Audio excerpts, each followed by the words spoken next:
4월 27일 월요일 신명기 10장 12절부터 22절까지의 말씀입니다. 오늘 본문은 신명기 전체의 주제 말씀이라고도 할 수 있습니다. 성경 전체의 주제격인 말씀이지요. 먼저 12절, 13절 말씀을 함께 읽어볼까요? 이스라엘아, 지금 너희 하나님 여호와께서 너희에게 요구하시는 것이 무엇이냐? 오직 너희 하나님 여호와를 경외하고 그분의 모든 길을 걸어가며 그분을 사랑하고 너희 하나님 여호와를 온 마음과 온 영혼으로 섬기며 내가 오늘 너희가 잘 되라고 주는 여호와의 명령과 규례를 지키는 것 아니냐. 오늘 말씀의 첫 구절은 질문으로 시작하지요. 지금 너희 하나님 여호와께서 너희에게 요구하는 것이 무엇이냐. 이 질문에 대한 대답도 나타납니다. 오직 너희 하나님 여호와를 경외하고 그분의 모든 길을 걸어가며 그분을 사랑하고 너희 하나님 여호와를 온 마음과 온 영혼으로 섬기며 내가 오늘 너희가 잘 되라고 주는 여호와의 명령과 규례를 지키는 것 아니냐. 간단하게 질문한다면 여호와 하나님께서 너에게 요구하는 것이 무엇이냐 라고 하는 질문이고 답변은 여호와를 경외하여 그 말씀을 따라 사는 것이라고 할 수 있습니다. 기독교 신앙의 핵심은 여호와를 경외하는 것이지요. 오늘은 하나님을 섬기는 태도의 핵심인 경외에 대하여 좀 더 깊이 묵상하겠습니다. 여호와를 경외한다라고 하는 것은 무슨 의미일까요? 문자적으로 이 단어는 무서워하다, 두려워하다라는 의미입니다. 하지만 성경에서 여호와를 경외한다라고 하는 것은 단순히 두려워한다라는 것을 의미한다기보다는 오히려 하나님에 대한 존경과 경의를 의미합니다. 그래서 성경에서 여호와를 경외한다라는 말은 많은 상황에서 예배 행위에 사용되었습니다. 이런 의미에서 생각해 보면 여호와를 경외한다는 것은 하나님을 사랑하는 것입니다. 그리고 하나님을 섬기고 존경하는 모든 총체적인 행동과 결부되어 있습니다. 즉 여호와를 경외한다라고 하는 것은 단순히 하나님을 무서워한다라거나 그분을 공포의 대상으로 여긴다라고 하는 의미가 아니라 하나님을 사랑하고 존경하고 하나님에게 예배드리고 섬기는, 즉 우리가 할 수 있는 가장 심혈의 것을 기울여 그분에게 드리는 것을 의미합니다. 그러므로 여호와 경외는 성경 중심 주제 중의 하나이며 성경에서 매우 강조되어 있습니다. 가장 대표적으로 강조하는 책이 있다면 잠언이겠지요.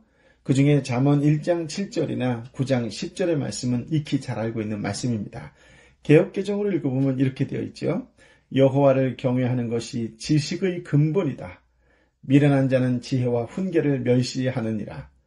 여호와를 경외하는 것이 지혜의 근본이요 거룩하신 자를 아는 것이 명철이다.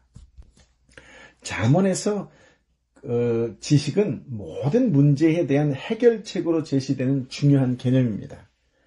잠언은 그 기본적 성격 자체가 지혜서, 즉 인생의 모든 생사고락에 관한 지혜를 근본적으로 말하고 있는 것이기 때문에 여기서 말하는 지식의 근본이란 참으로 모든 문제에 대한 해결책이라고 하는 것이죠. 그런데 이 잠언에서 지식의 근본, 지혜의 근본을 여호와를 경외하는 것이다 라고 하였습니다. 그러므로 이 말씀은 당연히 여호와를 무서워하는 것이 우리 기독교 지식의 기초이다 라고 하는 것을 의미하는 말이 아니겠지요. 이 구절 속의 경외라는 단어에는 여호와 하나님께 존경과 경의를 표하는 것이요, 여호와 하나님을 사랑하는 것이요, 여호와 하나님께 굽혀 예배드리고 그분을 섬기는 것, 즉 이러한 총체적인 여호와 하나님께 대한 섬김의 모든 자세가 여호와 경외다라고 하는 것입니다. 잠언 1장과 9장이 말하고 있는 지식의 근본이란, 지혜의 근본이란 하나님께 대한 참된 존경, 하나님께 대한 참된 사랑, 그것이 바로 인생의 모든 문제에 대한 근본적 해결책이라고 하는 의미입니다. 같은 개념으로 한 구절 더 본다면 잠언 19장 23절의 말씀인데요. 이렇게 되어 있습니다. 여호와를 경외하면 생명을 얻는다. 생명을 가진 사람은 만족하며 살고 재앙을 만나지 않을 것이다. 여호와를 경외하는 사람에게 생명을 가져다 줍니다. 이 말씀 역시 하나님을 무서워하는 것만을 말씀하고 있는 것이 아니지요. 여호와 하나님을 경외하는 것은 생명을 가져다 주는 것이기 때문에 이것은 여호와 하나님 전체를 사랑하고 끌어안는 것입니다. 하나님이 생명의 원천이시지요. 하나님께 연합하는 것이 생명이요, 하나님을 떠나는 것이 죽음입니다. 따라서 여호와를 경외하는 것이 사람에게 생명을 준다는 말씀에 의하면 경외란 그분을 향한 총체적인 섬김과 신앙, 그분에 대한 모든 예의 범절과 존경과 사랑을 의미하는 말입니다. 하나님께서는 우리에게 여호와께서 내게 요구하는 것이 무엇이냐라고 물으시면 어떻게 대답하시겠습니까? 예, 하나님, 하나님께서 우리에게 나에게 원하시는 것은 여호와 하나님을 향한 참된 경외입니다. 예, 하나님, 하나님께서 우리에게 나에게 원하시는 것은 참으로 하나님을 존경하고 사랑하며 하나님을 섬기고 예배하는 것입니다. 예, 하나님, 저는 진실로 하나님을 사랑하고 존경하며 하나님께 경배드리는 것을 저의 삶의 최고의 것으로 두고 살겠습니다. 이것이 우리에게 요구되는 것이고 또 그렇게 대답해야 합니다. 그렇다면 성도는 무엇을 위해 살고 있습니까? 내가 어떤 것을 목표로 살고 있든지 간에 중요한 것은 우리 인생의 목적을 하나님께서 이미 설정해 놓으셨다는 사실입니다. 하나님께서 내가 혹은 내 마음대로 살고 싶을지라도 하나님의 백성이 살아야 하는 삶은 여호와를 경외하는 삶이다 라고 이미 모범 답안을 적어 놓으셨다는 점이지요. 우리는 우리 인생이 어떤 방향으로 흘러갈지 내 마음대로 결정할 수 있을지 모릅니다. 하지만 중요한 것은 그것은 답이 아니라는 것이지요. 참된 인생, 바른 삶, 우리 인생의 진정한 해답은 여호와 하나님을 경외하는 데 있습니다. 그래서 지혜자가 이렇게 고백한 것이지요. 여호와를 경외하는 것이 지식의 근본이다, 지혜의 근본이다 라고요. 여러분은 진정 하나님께서 나에게 요구하는 삶을 살고 있습니까? 아니면 내가 원하는 삶을 살고 있습니까? 우리는 하나님의 백성이기 때문에 하나님께서 우리에게 요구하시는 삶을 살아야 하겠지요. 이제 한 걸음 더 나아가 우리가 여호와 하나님을 경외하면서 살려고 할 때 그것의 구체적인 의미에 대하여 생각해 보고자 합니다. 우리가 이 부분까지도 살펴야 하는 이유는 성경이 그리고 있는 사고방식에서의 이 경외가 오늘날 사람들이 가지고 있는 정서적인 것과는 거리가 있기 때문입니다. 현대인들은 보통 감정적 표현의 문제를 감정적인 선에서만 이해합니다. 따라서 현대인들은 하나님을 사랑합니다 라고 말할 때 그것이 진짜 감정적인 것으로만 그렇다라고 하는 것이죠.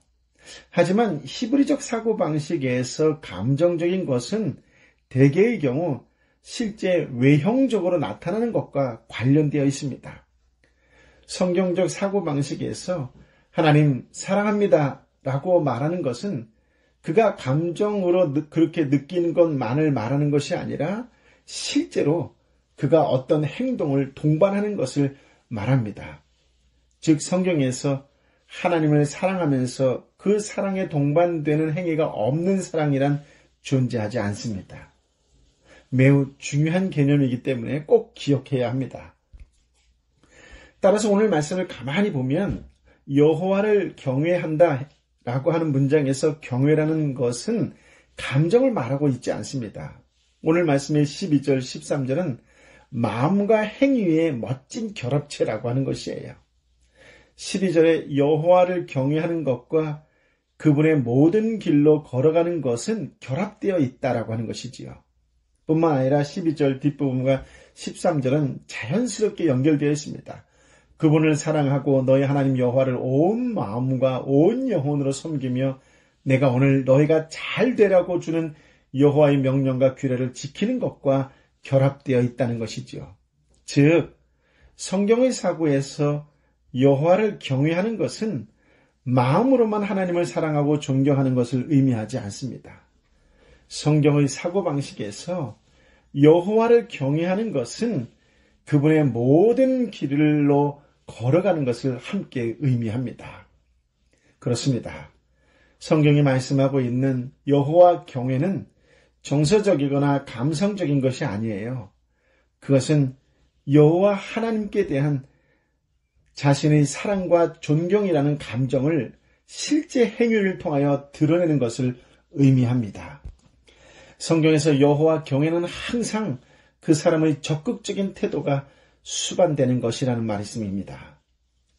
성경에서 여호와를 경외하는 것은 여호와 하나님의 말씀을 따라 사는 것을 의미합니다. 이것은 정서적인 것이 아니라 실제적인 것이지요. 우리는 하나님을 경외합니다 라고 말할 때 그 표현이 히브리적 사고방식으로는 하나님께서 명령하신 계명을 준행하겠습니다라는 말과 동의어라는 사실을 잊어버려서는 안 됩니다. 그렇다면 이제 우리가 여호와를 경외하고 그분의 모든 길로 걸어가기 위하여 무엇이 필요할까요? 오늘 말씀의 마지막 주제요, 실천적 강령입니다. 14, 15, 16절 말씀을 함께 읽어볼까요? 보라, 하늘과 하늘에서 가장 높은 하늘도 땅과 그 안의 모든 것도 너희 하나님 여호와께 속해 있다. 오직 여호와께서 지금처럼 다른 모든 민족들 가운데 너희를 선택하신 것은 너희 조상들을 기뻐하고 사랑하셨기 때문이다. 그러므로 너희 마음의 할례를 행하고 더 이상은 목이 곧은 사람들이 되지 말라. 실천적 강령을 한마디로 말하자면 마음의 할례를 행하라는 것입니다. 그렇다면 마음의 할례를 행한다는 것은 무슨 의미일까요?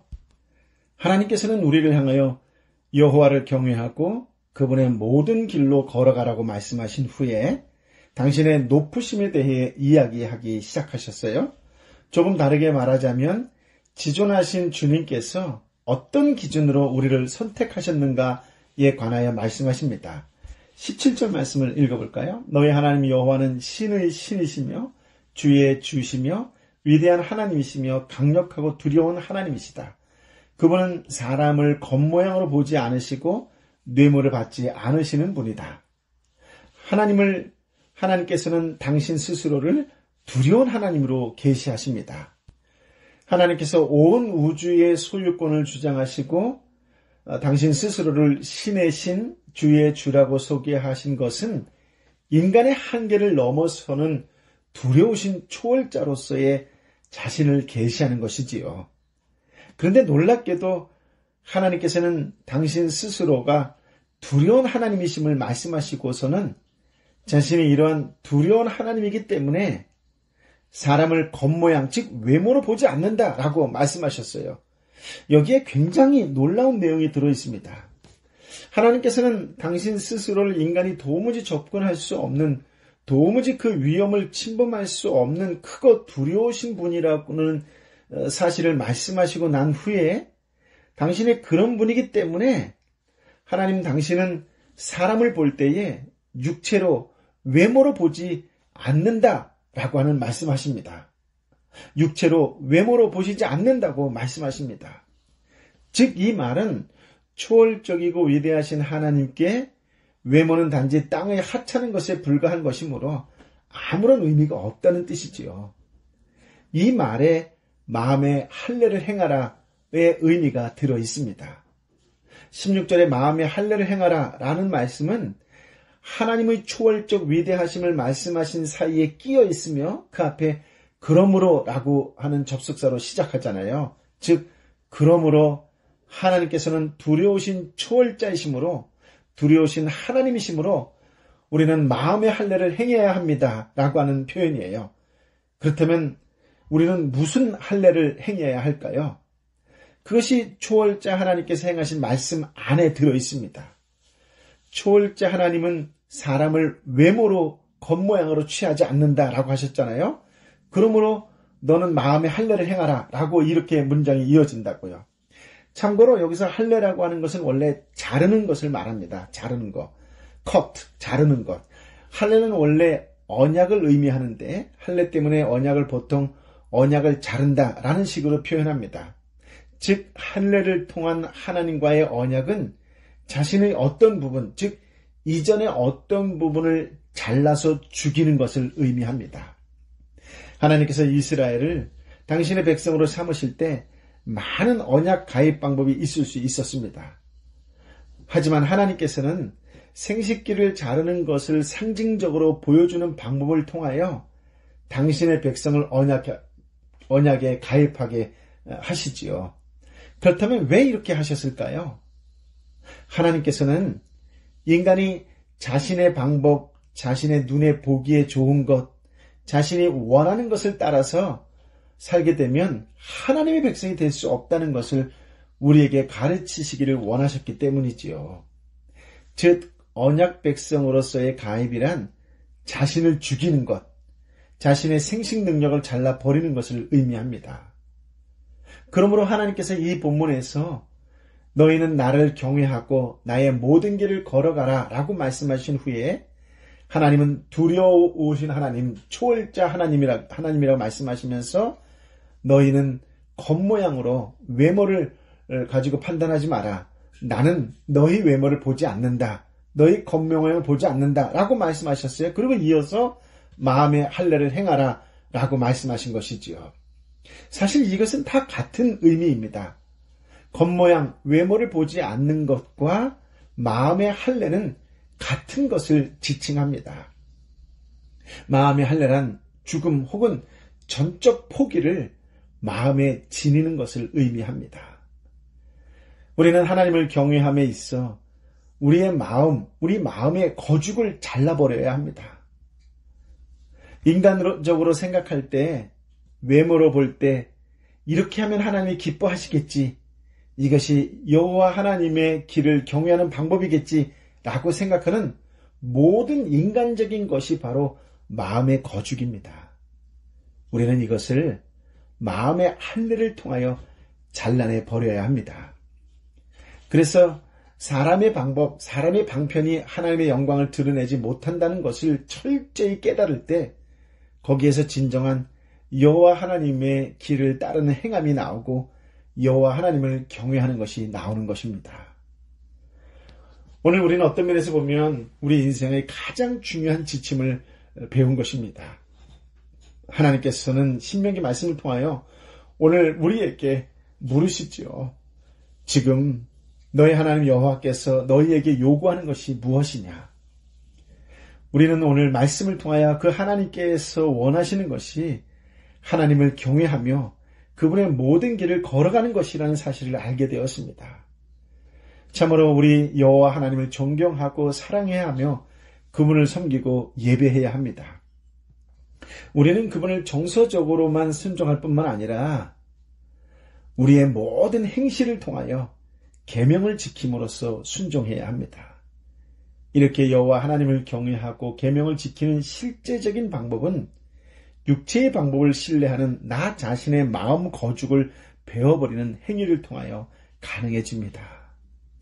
세상적인 방식으로서가 아니라 하나님의 판단 기준에 우리를 맡기고 인본주의 잣대를 내려놓고 지존하신 하나님의 판단 기준으로 나의 생애를 바라보는 것을 통해 이것이 가능해집니다. 인생은 나 자신의 것이 아니라 하나님께서 나를 통해 세상을 움직이시는 방편입니다. 하나님은 스스로 움직이실 수 있는 이 세계를 나라는 작은 톱니바퀴를 움직이시는 것을 통해 움직이기를 원하셨습니다. 그러므로 우리는 우리의 인생을 하나님께 드리며 살 수 있도록 이 명령에 귀를 기울여야 합니다. 또 묻습니다. 여호와께서 너에게 원하는 것이 무엇이냐? 예, 하나님께서 저에게 원하시는 것은 하나님을 경외하며 하나님의 모든 길을 걸어가는 것입니다. 온 마음과 온 영혼으로 사랑하며 섬기며 신실하게 걸어가는 것입니다. 주님 가신 그 길이 좁은 길이요. 그 길이 쉽지만은 않겠지만 그러나 걷겠습니다. 오늘도 신실하게 걷겠습니다. 따르겠습니다. 닮겠습니다라고 소원하는 오늘 저의 기도요, 그런 삶이 되길 원합니다. 오늘 그 길이 함께하는 여러분의 길이 되시기를 예수님의 이름으로 축복합니다. 아멘. 아버지 하나님, 참으로 귀한 말씀, 생명의 말씀, 참으로 눈물로 받아들일 수밖에 없는 놀라운 말씀을 허락하여 주시니 감사합니다. 하나님을 경외합니다 라고 입술로 선포하는 자가 아니라 삶으로 선포하는 자여 살아가는 자가 되게 하여 주옵소서. 이 땅에 리더들이 먼저 그렇게 살고 나를 따르라라고 했던 바울의 외침처럼 당당히 그렇게 선포할 수 있는 이 땅의 리더가 되게 하여 주옵소서. 그리스도인이 그렇게 살게 하여 주옵소서. 교회의 직분자들부터 목사부터 그렇게 살게 하여 주옵소서. 나를 따르라라고 당당히 말할 수 있는 그리스도인의 한 사람, 예수의 한 사람, 하나님의 모든 길을 걸어가는 한 사람이 되게 하여 주옵소서. 그 길이 이 땅의 사람들을 살리는 생명의 길이 되게 하여 주옵소서. 오늘 우리의 삶이 그리스도의 향기를 드러내고 하나님의 영광을 드러내는, 그렇게 이 땅에 어렵고 힘들고 지치고 외로워하는 영혼들을 살리는 중보자의 길을 신실히 걸어가는 자의 삶이 되게 하여 주옵소서. 이제는 길이요 진리요 생명 되신 우리 주님 예수 그리스도의 은혜와 아버지 하나님의 크신 사랑과 성령 하나님의 위로 역사 교통 충만하심이 오늘도 하나님을 경외하며 하나님의 모든 길을 신실히 걸어가겠노라고 결단하고 결심하는 하나님의 모든 사람들 머리머리 위에 이 땅과 열방의 선교사님 가운데에 함께하여 주옵기를 간절히 축원하옵나이다.